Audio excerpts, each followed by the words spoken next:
Today. It's got a great lineup for you, and I'm so pleased to say that our presenting sponsor has returned again this year, and that is Memorial Hermann Hospital. And to tell us a little bit about what's going on and all the things and great things happening there, Mr. Noel Cardenas with Memorial Hermann. Oh, there you go. Hey, good morning and Happy New Year to you all. I know that for us, 2018 is an exciting time because we'll actually end this year with our brand new bed tower that will open up in December of this year. So it's moving along great. Timing is, they say they're actually a little bit ahead of schedule, which is good for us, so we're real happy about that. You can also see that there's that nice professional office building going up as well, which will also be completed this year, and we'll start occupying that here in the fall. Still no concrete date on our Kingwood CCC, but we do plan by this time next year it'll be up and operational. We are looking at some opportunities to move some of the physicians back into Kingwood, and once those plans get solidified, we'll be providing that information, which probably be next month. But again, we're still looking at the opportunities to move our doctors back into Kingwood. Many of you know that this has been a rough year for the flu. If it hasn't hit you already, I was a victim of it this weekend, so it's taken a while. And I will tell you this, that if you have not gotten your flu shot, and I do a big push for those that provide flu shots in the community, the different Walgreens, CVS, all those different folks that provide those, I would highly encourage you to go out and get your flu shot because it does make a big difference for you. We're even seeing it in the hospital. We've been full for the last 3 weeks, and when I say full, we've had every bed filled, and we've had patients actually waiting for beds in our emergency room. So as we're getting patients discharged, we're putting another patient right back into that bed, and a lot of it has to do with the impact of the flu. Not so much the fact they're getting the flu, it's the other things that are associated, their comorbidities, their COPD, diabetes, all those. It just compounds those medical problems that you have. So again, I encourage you to go out and get the flu shot. As much as they're saying it is making a difference for those that do get the flu. So again, looking forward to 2018, and again, Happy New Year to everybody. Thank you, Noel. Well, I'm pleased to say that we have our gold sponsors again, two of them returning. Our first one is Chick-fil-A, Fall Creek. They provided the food today. Dwayne? 30 seconds? I'll eat more chicken. Very good. Did Pastor Martin? Yes, he did make it. Pastor Martin, Light of the World Christian Fellowship. Tell us all the great things happening there and where you're located. He said eat more chicken. I said come to church more. Located on the old Humble Road right here in Humble. Fantastic. Thank you again, and thank you for being our gold sponsors again. We have a new one this year, and longtime business and resident of the Humble Kingwood area, Beasley Tire Service Kingwood. David Beasley? Thank y'all. It's a nice crowd. I'm really pleased to be here. We are the oldest Michelin dealer. We've been serving this area for our anniversary this year is our 5th year. We've been in Humble since '76. We're a mom and pop organization. We like what we do, and we support the community. Okay, we have, during our 50th year, we've introduced batteries and also mobile service. So we'll get you here, and then Chick-fil-A will feed you, and then brother over here pass the plate.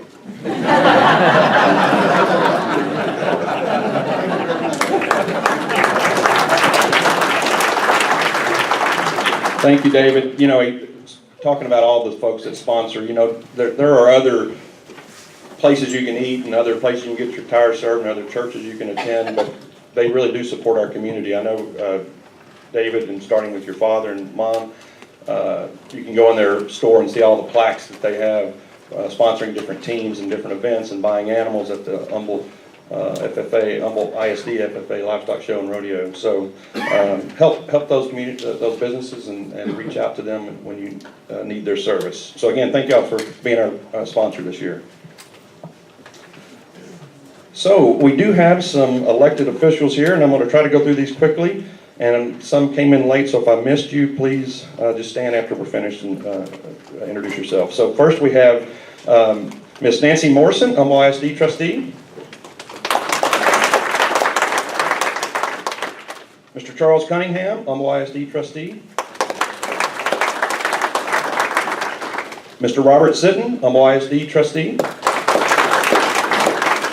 That's the three that I saw come in. Anyone else? Humble ISD? Okay. We have Ms. Jana Gonzalez, Spring ISD trustee. Mr. Clint Klingerman, representing Precinct 4, Commissioner Jack Cagle's office. Ms. Jessica Beamer, City Councilman Dave Martin's office. Ms. Casey Chrisman, State Rep Dan Huberty's office. And Mr. Norman Funderburk, Humble City Council. Did we miss anyone? I think we got them all. Great. We'll get right to the program. And of course, our first guest is always the highlight of the day is to hear all the great things happening both here at Humble High School and at Quest Early College. So help me welcome Principal Ms. Donna Ulrich. Happy New Year! So I love to come here because I get to brag, and so I'm going to start first by bragging on my newest sister in crime, Miss Johnson from Humble Middle School. She's the new principal at Humble Middle School, so stand up and say hi.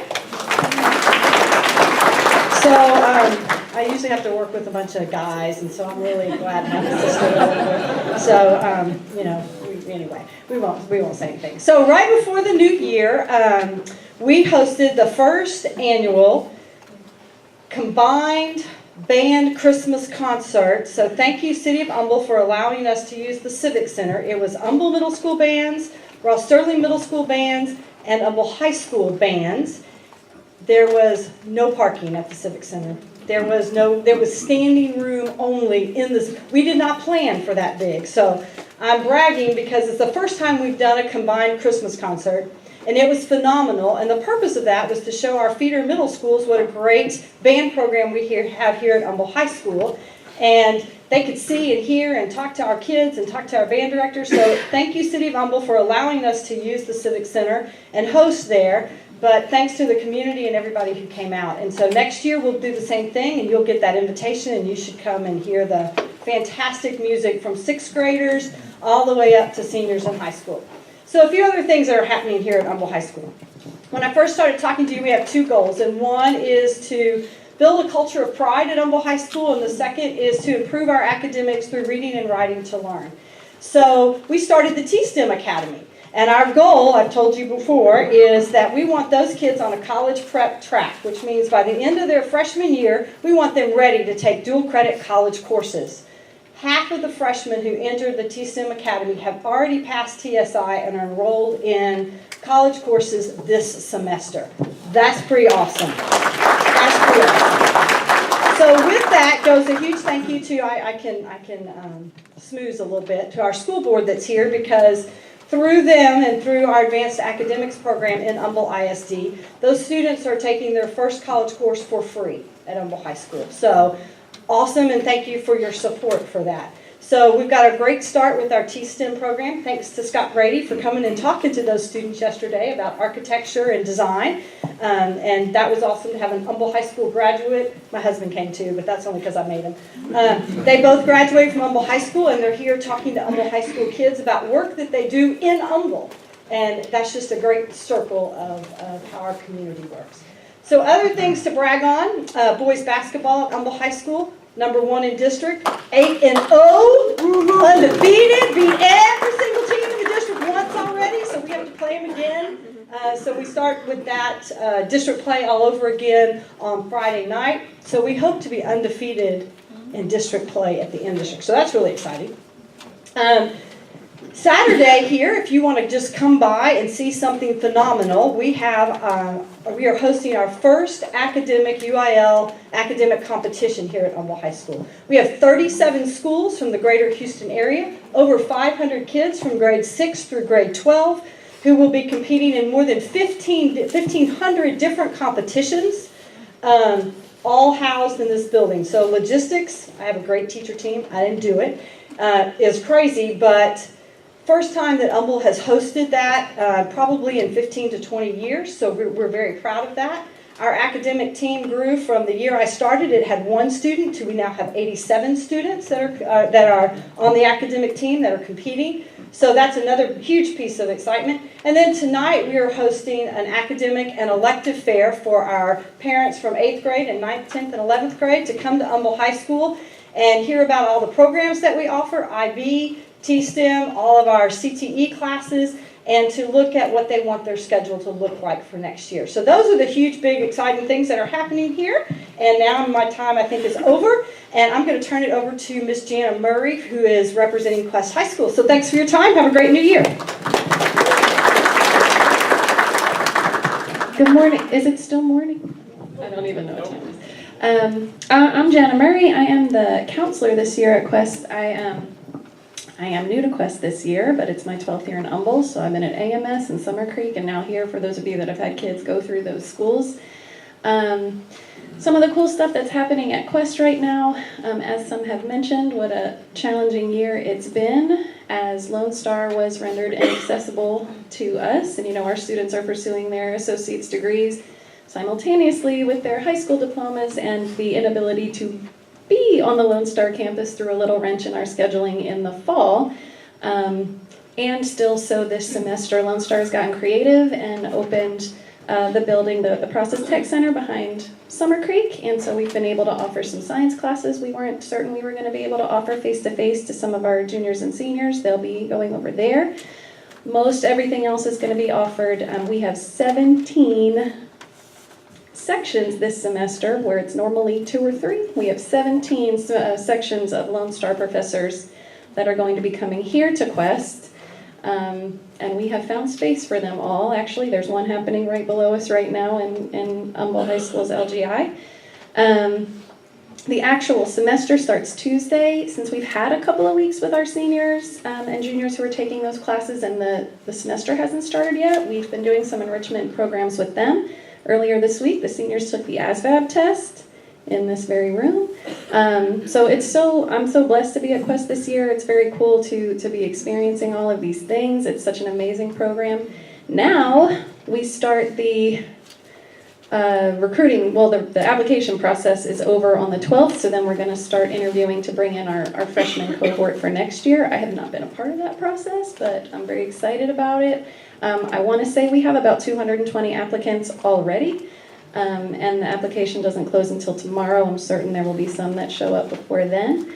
And everything is just running exceptionally smoothly here, considering all of the wrenches that have been thrown with building facility usage and all of those things. The kids have rolled with those punches, which is not always common for young people who haven't experienced that kind of change and of that magnitude and having to adjust to that. So we're very proud of them. And again, just happy to be here. Ms. Noyes and Ms. Horton send their regards. They were unable to be here this morning, but thank you so much for listening. I have no idea who's coming up next. Thank you, Jana, and thank you, Donna. And I will just say to thank you, Donna, for inviting me yesterday, because that was a great experience, and to be able to share my experience over the last 26 years with those students. These were freshmen, weren't they? Freshmen, maybe some sophomores. I wish I could have had that opportunity to have someone in the field come and speak and go through what it's like to practice architecture. If I could have had that experience at that early age, what a difference that would have made all through my career. So great program, and I'll be happy to come back anytime you would like. So thank you. So let's get right to our next speaker. Of course, as you know, 2017 was a legislative session, so they'll be off this year, and we'll have one in, of course, 19. So to give us an update on that, and to also give us a little bit of Harvey update, please help me welcome Senator Brandon Creighton.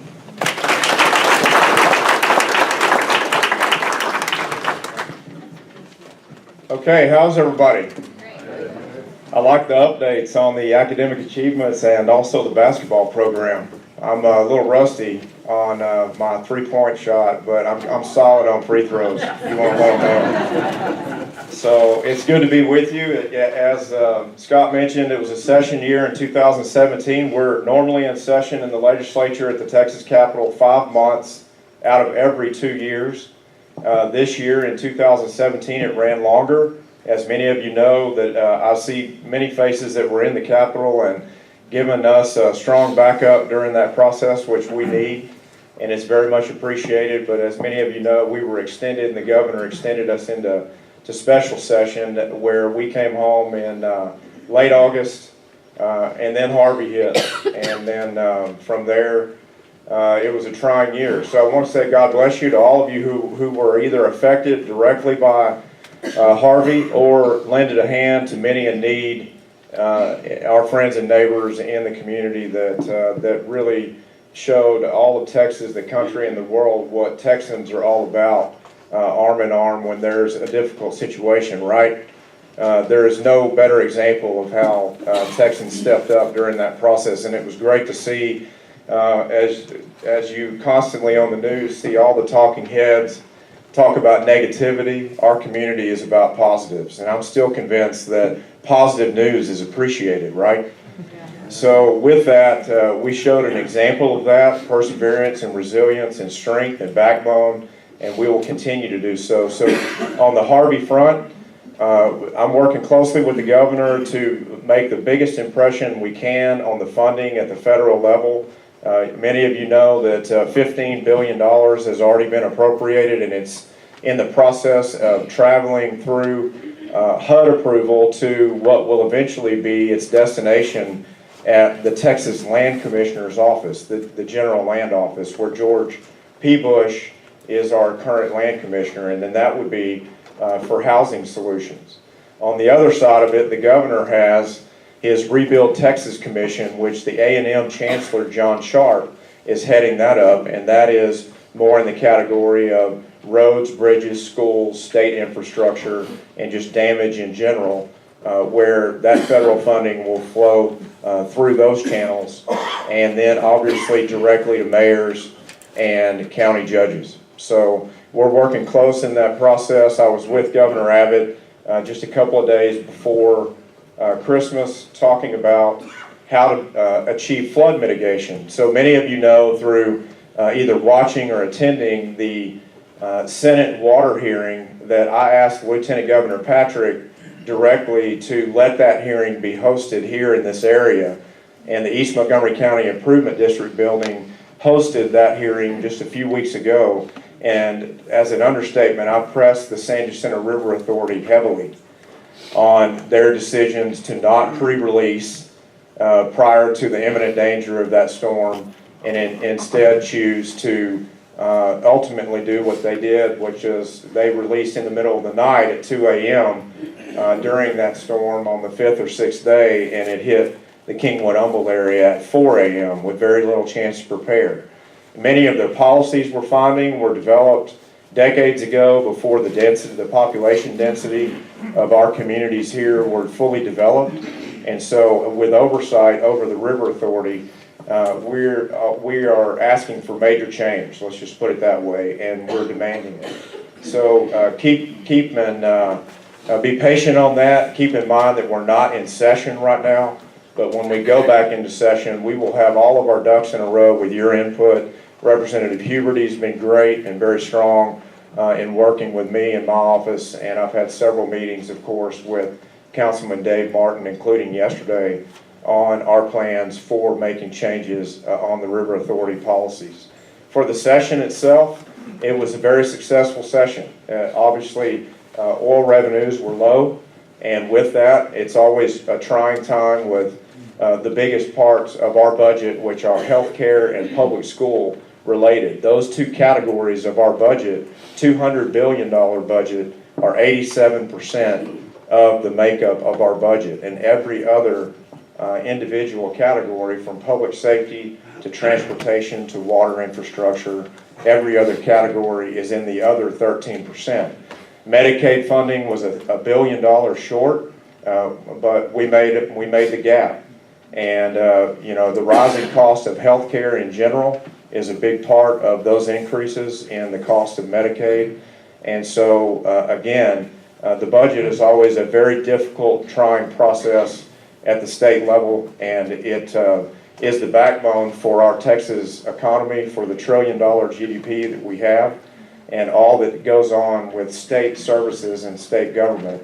So your input and your voices are very important, very much appreciated, and it's certainly a privilege to represent you in that arena. It's a tough environment. You can't get your feelings hurt.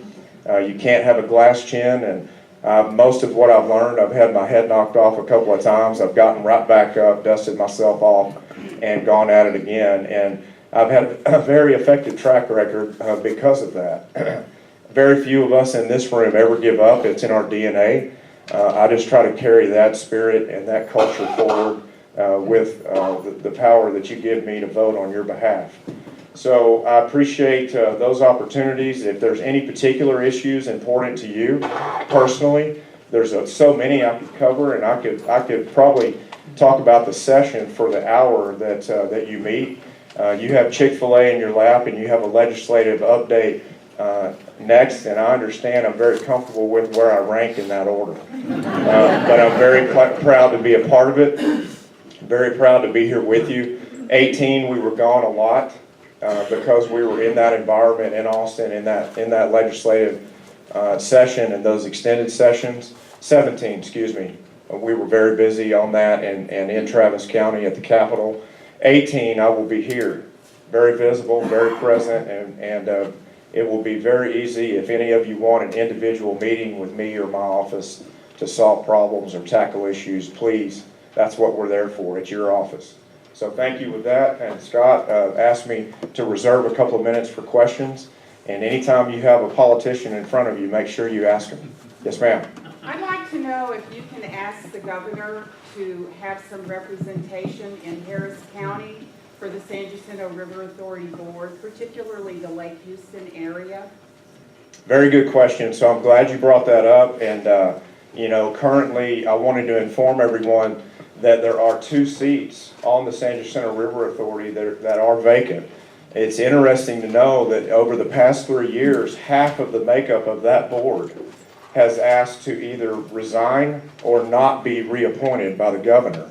Many of you know gubernatorial appointments are coveted, right? I mean, those are very, very special, privileged appointments and highly sought after. So when you have leadership positions where a majority of any certain board, especially with that kind of authority, are asking to either leave or not be reappointed or resigning early, something's going on there. So with that, right, challenges bring opportunity. That's what I was always taught. We have a Harris County seat on the San Jacinto River Authority board filled right now. There's also a gentleman from Chambers County on the San Jacinto River Authority board. By statute, the SJRA should have 6 seats in place. So with 2 available, it's an executive office decision. As you mentioned, it's the governor's choice. But I will be very loud and proud on behalf of a Kingwood-Humble appointment being placed on that board. I'll be sharing that with the governor in person and in writing, and you'll all have copies of it.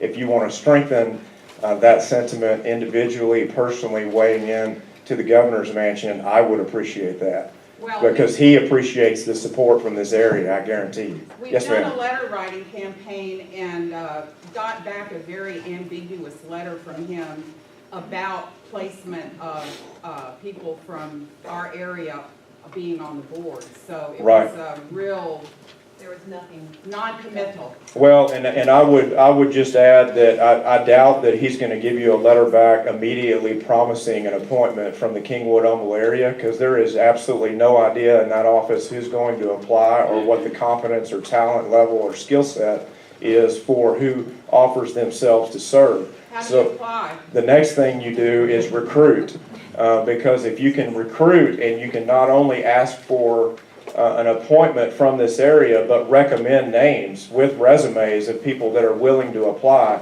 those go to the governor's appointments office, and then it's widely known there's a willingness to serve and a great amount of talent and skill set and competence and knowledge, which we all know in this community, there's plenty of that. Is there So- a deadline? No, the seats that are open now, I have no idea what process they're in for applicants and interviews, but we do know that there are seats that come available even after that, which is why I started with the point that in 3 years, half the boards asked to not come back. So this turnover is heavy.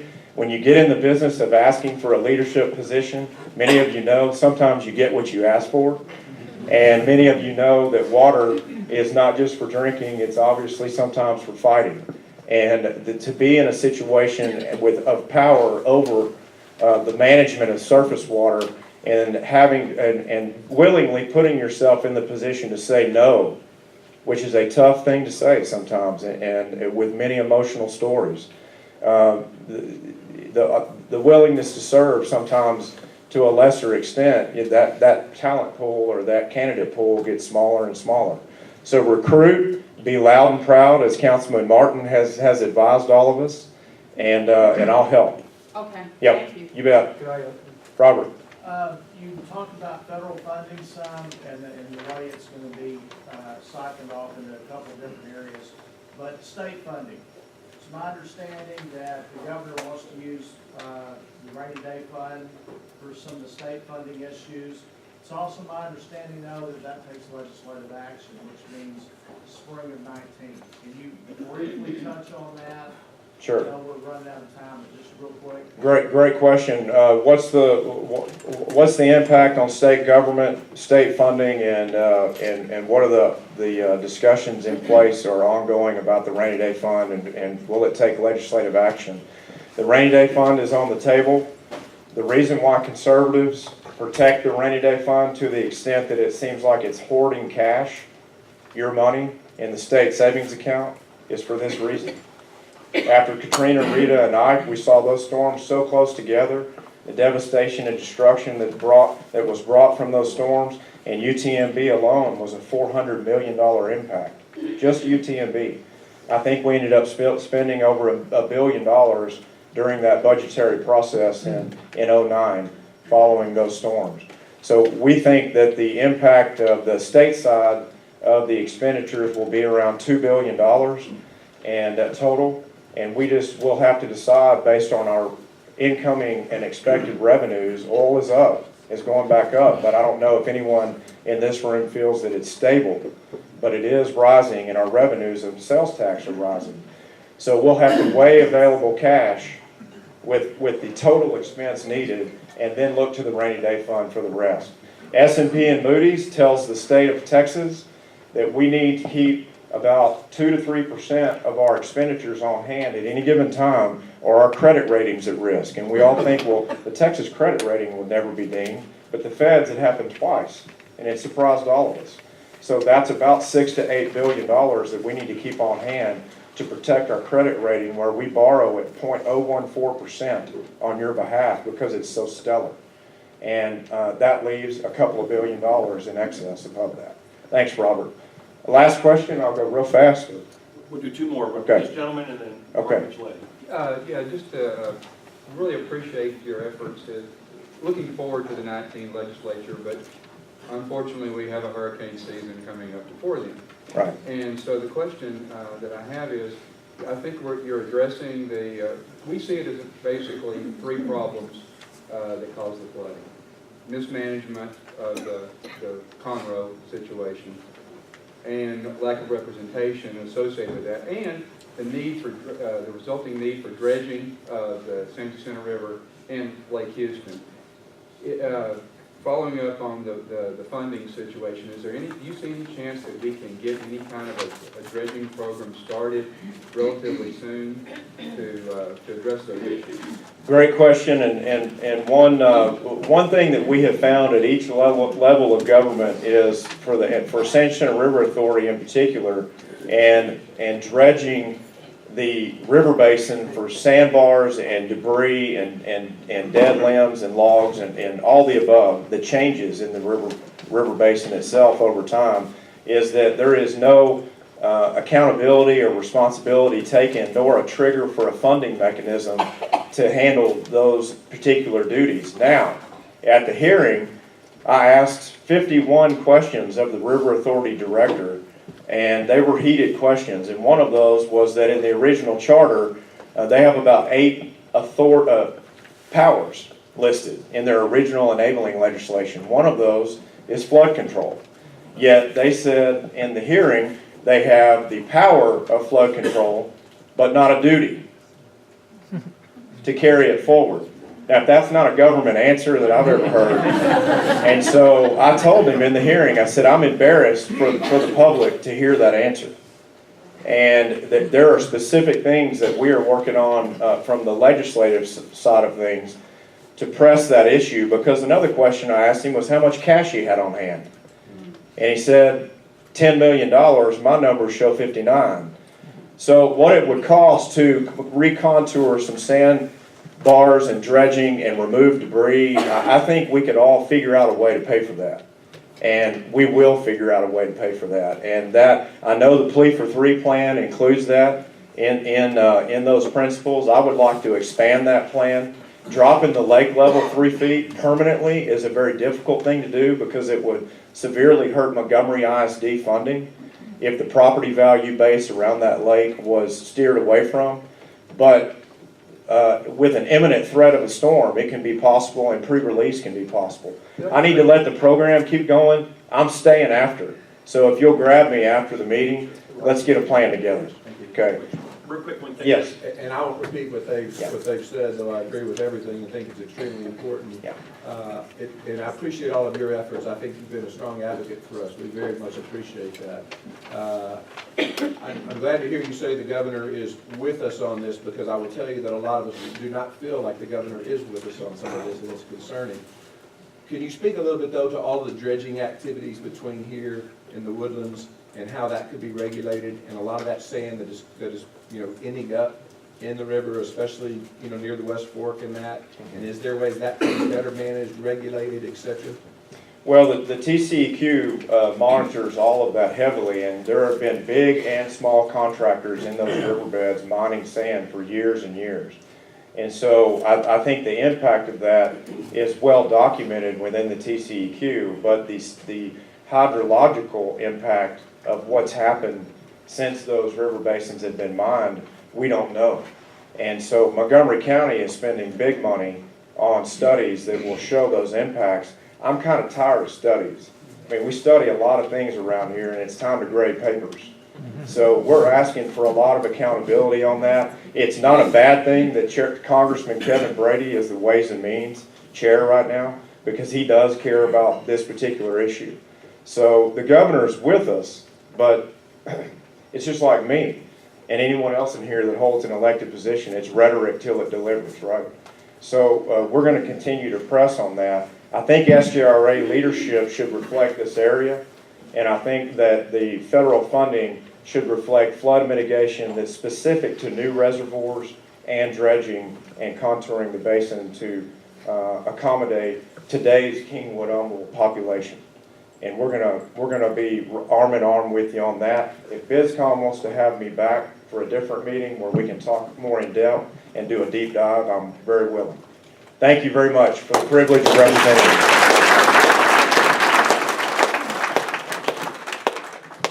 Thank you, Senator. And as Senator Creighton said, he will stay for the entire meeting and afterwards. So if you want to ask a question to him afterwards, that would be welcomed. Please help me welcome our next guest, Interim City Manager for the City of Humble, Mr. Jason Stubbe.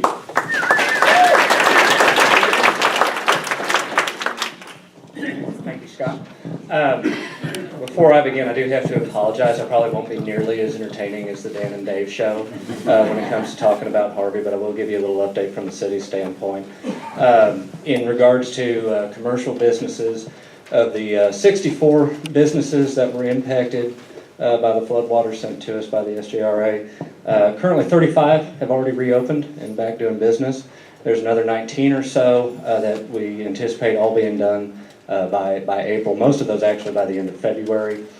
Specifically, because I get asked questions about specific stores all the time, Target actually will be turning over tomorrow. They'll begin restocking tomorrow, so I anticipate that they'd be open here in the next week or so. Main Event will be open by the 30th of January. I know they're getting turned over from their contractors this week as well. Kohl's is on track for mid-February. And then I literally just, no pun intended, but it's a fluid situation, got another email update. Pier 1, Old Navy, and Shoe Carnival will be open, finaled out by the beginning of next week and turned over for stocking. Bell Furniture will open in the next 7 to 10 days. A lot of questions on Bed Bath & Beyond. That store in particular, they're actually going to be upgrading their store to their new model. So that's why that's taken so long, and that's why there were always these rumors going around that they were closing, but they're not. They're actually going to get in there on the 18th of this month. PetSmart opening on January 30th, and to the chagrin of my checking account and to let all the females know in here, Ulta will be opening on February 6th. And so I need to pass that along to Corinne because she always asks me about Ulta. We did lose 5 businesses that have closed permanently, unfortunately. And then there's 4 that, quite frankly, I don't know what's going on. We look in the windows and we don't see much going on, so we don't know what their story is. As far as sales tax figures go, because as you know, the city of Humble is very reliant upon our sales tax. We live and die by it. Actually, we're weathering it okay. For that first month in September, we were only down 6%. I basically did cartwheels when I heard that number. We were anticipating anywhere from 25 to 50% being down. It was frightening, really, when you think about it. We were actually up almost 8% in October. Bringing that back down to reality a little bit, I think it's probably a little bit more of a false positive, as people were literally building back their homes and restocking their shelves. And then in November, which of course is the first of the holiday sales, we were just a little bit above even at a 1% gain. So we're making do. I think it'll probably be about March or April before we have a new baseline and find out what is our new economic normal after the storm. On the residential front, we had 341 homes that were damaged. Roughly 90% of those now are either in progress or finished. So 133 are finished, 184 in progress. Our big concern, my big concern has been, you know, what do we do with the folks that just, quite frankly, they're going to probably walk away. It's going to be more economical for them to do that. It's unfortunate. We do have some instances of that we're seeing. We do have a few homes in the North Shire subdivision that we're probably looking. I know one for certain that's already scheduled for demolition, and they will be taking a buyout from the government.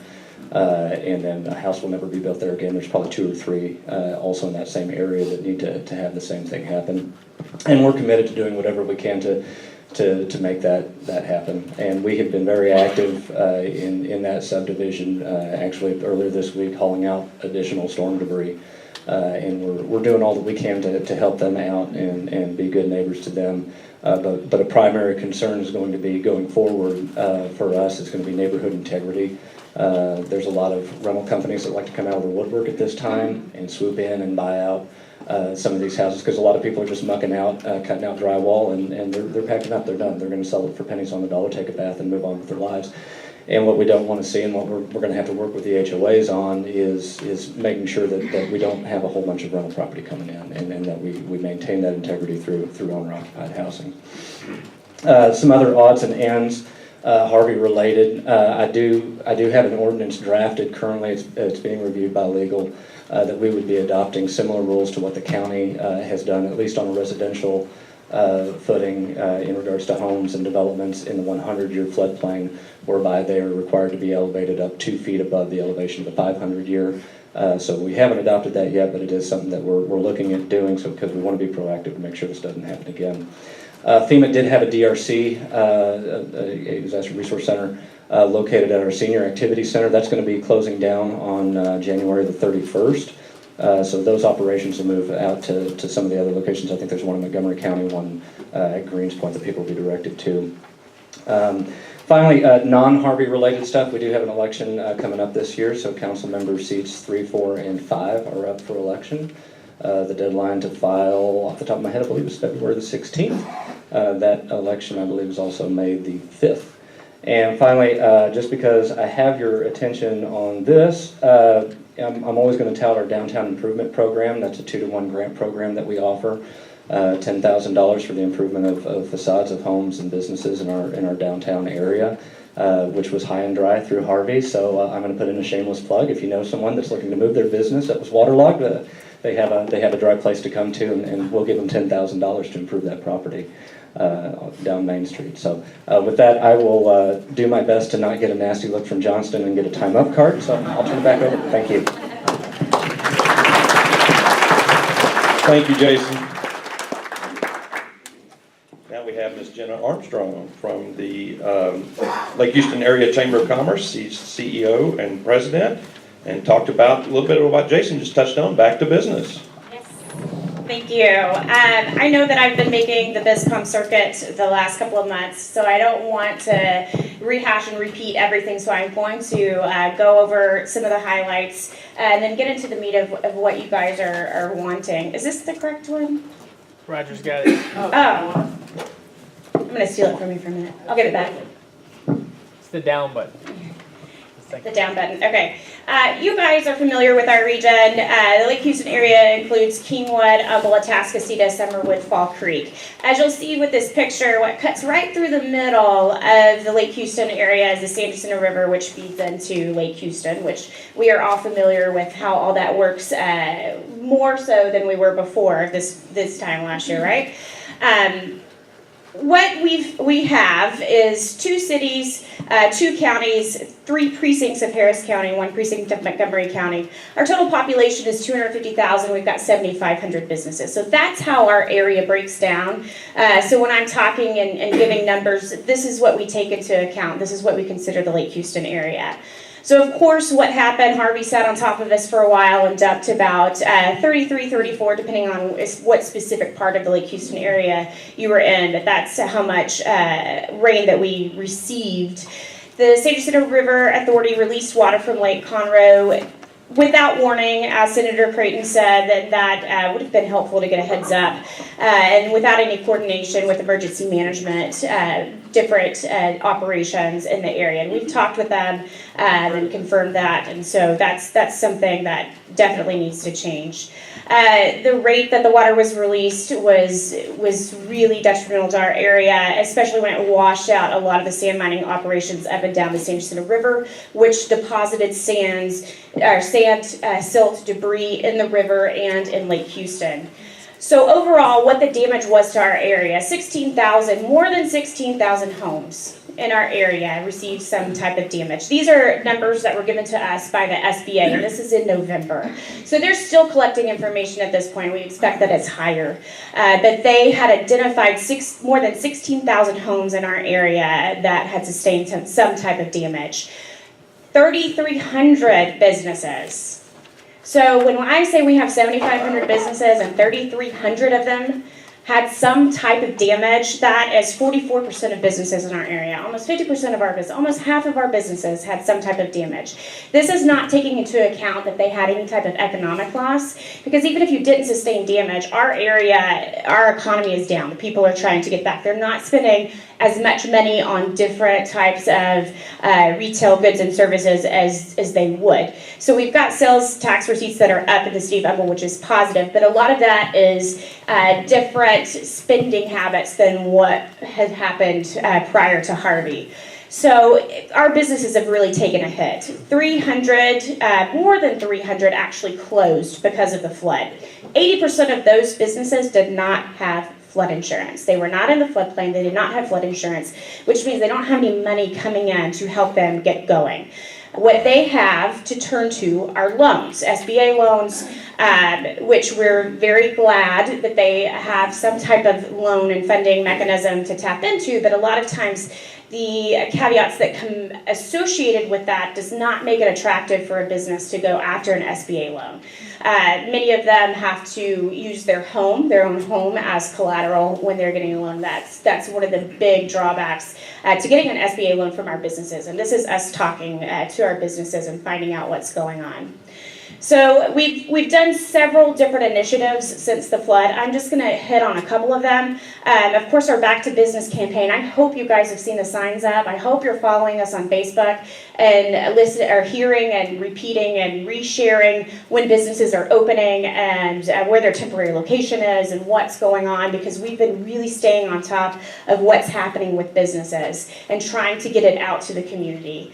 But we've also formed a long-term recovery task force. force. And we did this right after the hurricane. One of our initial steps was to create this task force, and it's comprised of elected officials in the area from all of our municipalities. It also has major employers, small businesses, residents, social service organizations, our economic development partnerships. So we tried to get a good cross-section of our community that's going to come together and create a long-term plan for recovery and prevention.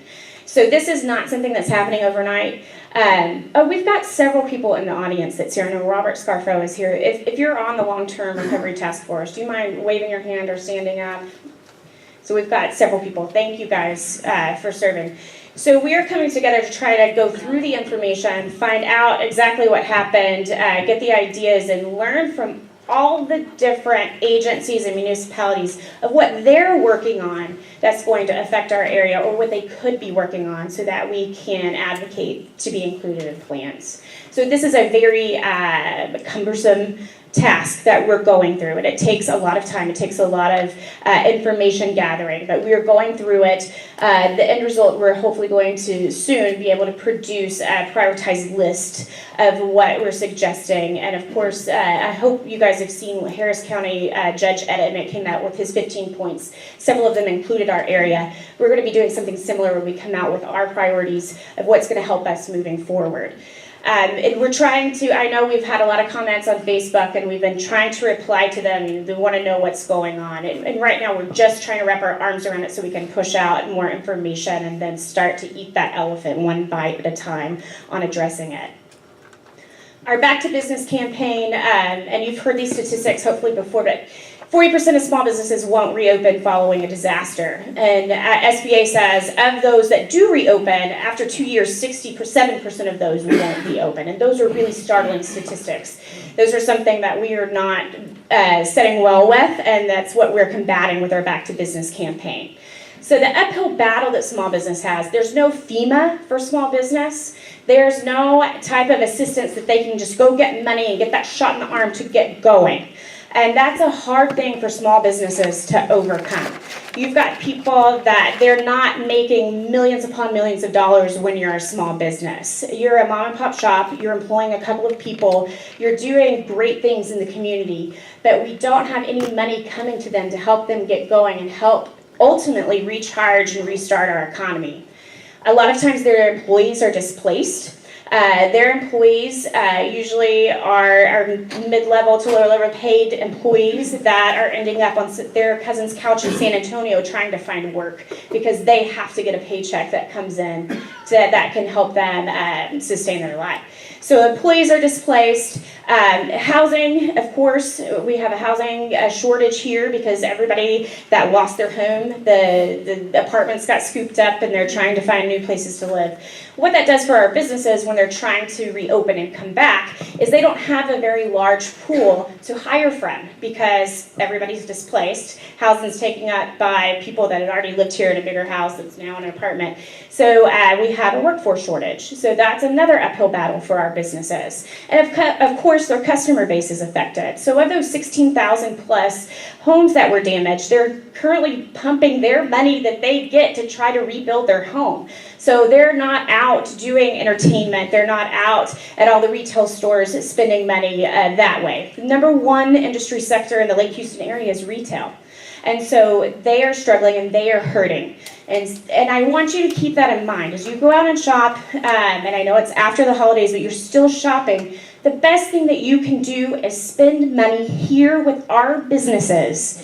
The businesses that are open, they are the ones that are putting money into their employees' pockets. They are giving them paychecks. That is what is going to lead the recovery of our area, is supporting your local businesses. And I hope and pray that you guys keep that in mind and that you do that to help our economy get going again. So our focus, of course, is business recovery and promoting our reopenings. We did hire a part-time business recovery coordinator, Andrew Cardenas, and he's with us here.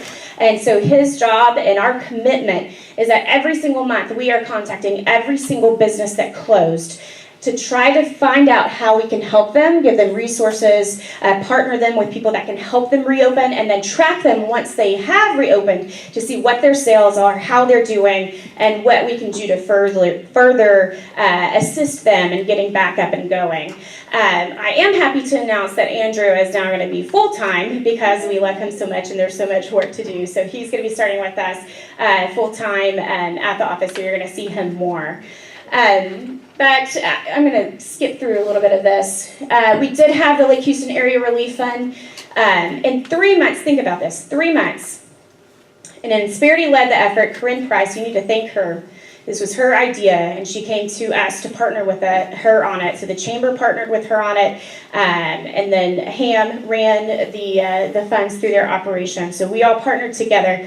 $1.6 million was raised and dispersed in 3 months to residents and businesses in our area that needed it. That's pretty amazing. So of course there's different types of loans. One of the things that we're really proud of is the Lift Fund.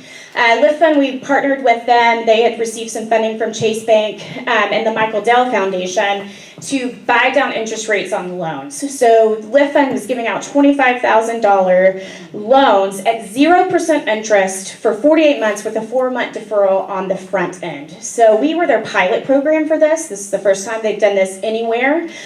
So we were very fortunate to be the pilot program that worked with them and being able to assist those businesses. Since then, we're excited, and you'll see more information coming out. We're expanding this Lift Fund program because of the success that we've seen from this. Then it's also going to be expanded in Rockport, which is an area that really needs it as well. You'll be seeing us coming out to help those businesses that still need it with those 0% interest loans. So we're really excited about that. We'll have some more information coming up, and we'll be at a big launch for it where the governor is supposed to show up. So hopefully we will be sharing that with you soon. With the businesses that are opening, we've got our back to business signs. If you would like one of those to show off, please let us know. We've got LHABacktoBiz.org. You can find out what's open now, when they're going to reopen, what's the status. We've got all that information online for you. It's easy to share. I want to thank our media partners, and we have several of them in the room because they are resharing our information too and providing us information when they hear it so we can push it out to everyone. So our media partners have been amazing. So far, and this is the updated information, we've got 126 businesses that have reopened. 27 businesses have opened at temporary locations or operating online. 51 confirmed this far, opening in the next year, which I'm sure we've got a couple more that Jason just told us about to add to that. And we've got 24 businesses that are closing, that are not coming back. So what that equates to is our current retention rate of our businesses is 46%, but our projected with those that are saying that they're open is going to be 77%, which is way better than that FEMA retention projection, which is 60%. So it's being successful so far. So thank you guys, because y'all are the ones that are shopping and using the services that's keeping them going. We can do better though. So we need to keep going and getting everybody open and supporting those businesses. Here's some reopenings that we have listed for January. You can find these on the website. We'll be adding some more to it after Jason's talk. Also under our long-term recovery task force is our Recover Lake Houston plan. That's going to be our long-term plan that we come up with our prioritized list. Of course, I hope that you've heard of our Plea for 3 campaign. I know Senator Creighton has heard from it many thousands of times with the emails that are coming through. So we've partnered and launched the Plea for 3 campaign. We're asking for remediation, reduction, and representation. These are 3 things that are initial things that we're asking for. This is not the long-term plan, and that's something that we want to be very upfront with and for everyone to understand. This is not the end-all be-all. There are greater mass issues that need to be addressed, and it has to be done as a regional state approach that we're working through right now. But right now we're asking for 3 things. I want to show you these pictures, and I hope you can see them. If you have not seen the aerials of the San Jacinto River, and I know Senator Creighton got in a helicopter, and when you saw this firsthand of the sand that was deposited in the San Jacinto River, this should scare everybody in this room that lives in this area. These pictures, by the way, are courtesy of Bob Rehack, who took a helicopter and flew over the river and the lake soon after. Look at that white sand where the river once flowed. So what this means, that's a huge sandbar right in the middle of the river. That's completely changed the direction of flow of water in the San Jacinto River. It's pushing the water out now instead of going downstream. It also is taking up capacity that should be used for water. This is, I believe, East End Park. River Grove Park, thank you. That we have now nice white sandy beaches all over. So when it takes up the capacity, that means you can't hold as much water. So it's not going to take a significant rain event for flooding to occur. So this is why dredging is extremely important, that we get that sand and silt and that debris out of our rivers, out of our lakes, so that it can hold more water in case a rain event happens again. Look at that. It's massive. So we're still asking that you send the emails, share the information online. One thing I do want to talk about, and we've been having discussions a lot with the Lake Conroe Association. Of course, they're very attuned to what we're doing. And the reduction that we're asking for in Lake Conroe, the 3-foot reduction, these measures that we're requesting are temporary measures. They're not permanent. And that's something that we're trying to get across. And why is that? It's because we're trying to find those long-term solutions, but until then, we need some type of breathing room to let our businesses and our homes have the faith that they can rebuild, and it's not going to happen again right away. So these are measures that we can do in the time being until we figure out that long-term plan and get things in place that give us that breathing room to rebuild. Because we have a lot of people that are unsure they're going to rebuild or reopen because of all the sand that's in the rivers and the lake. They don't know if it's going to happen again. You can see the significant amount of capacity that's obviously been reduced by this. So we've got to rebuild our area. We have to let our people know that we're doing something. We're trying to find some type of solution and rebuild. We're going to be here for the long term. And that's why we're asking for the temporary reduction of Lake Conroe. And we're asking that of the governor. This is legislated by the governor. It's not something that the SJRA is in control of. And so that's why these letters are directed to the governor and state officials and not to the SJRA. If you'd like to talk, and I know it's been reported in newspapers over in Lake Conroe that we're asking for the permanent reduction, so that has caused a little bit of an issue. So we're trying to clarify that. We're in talks with the chamber at the Woodlands, at the chamber of Conroe, Lake Conroe, and also the Lake Conroe Association. We've sent letters to all of them explaining that we're asking for this to be a temporary until we find a solution. This is the website. If you'd like to get more information and find out the progress. A couple of updates on Tuesday. You may have heard the Harris County Commissioners Court voted unanimously to work with Montgomery County, and they're going after a grant together from the Texas Water Development Board, and that's a big thing. They had to get approval to engage with Montgomery County to do this. So we, with our task force, sent emails, sent letters of support in this, encouraging our commissioners and encouraging our county judge to push this through so we can get that grant.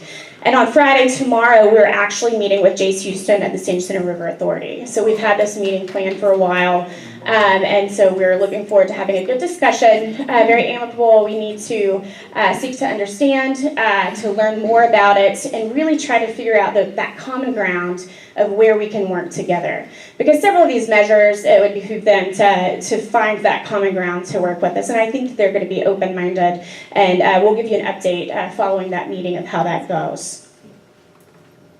Oh, and I wasn't sure if you were going to be here. I wanted to introduce you. This is Andrew.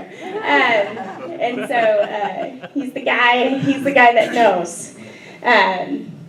Any questions before I, yeah. Hey, Jenna, would you send me the slides? Those are very interesting. Absolutely, absolutely. And Bob Rehack has given us permission to use them and share them, so you can share them as well. So, all right. We always try to get everyone out of here on time, and we're running a little bit late. So I think it's the first time we've gone over in a long time. So thank you for your patience. We just have 2 speakers left, and they're both going to be pretty brief. But this is very important. Not Roger. Dr. Roger Brown to talk about the Humble Independent School District and things that are going on there with the bond program, right? Okay, thank you all so much, and thanks for hanging in there with us, because this is really important to our business community, and it's important to our schools. We've got a great partnership and a great school district, and I know we all want to maintain that. So it's been since 2008, since we had our last school bond. So we've been working on a May 2018 bond for some time. In fact, we started that process a couple of years ago when we started a facilities assessment. PBK came in and assessed all of our facilities, and I think we've shared that in the past. And so using that, we had a bond committee come together last fall and start working with that facilities assessment to start planning for our May 2018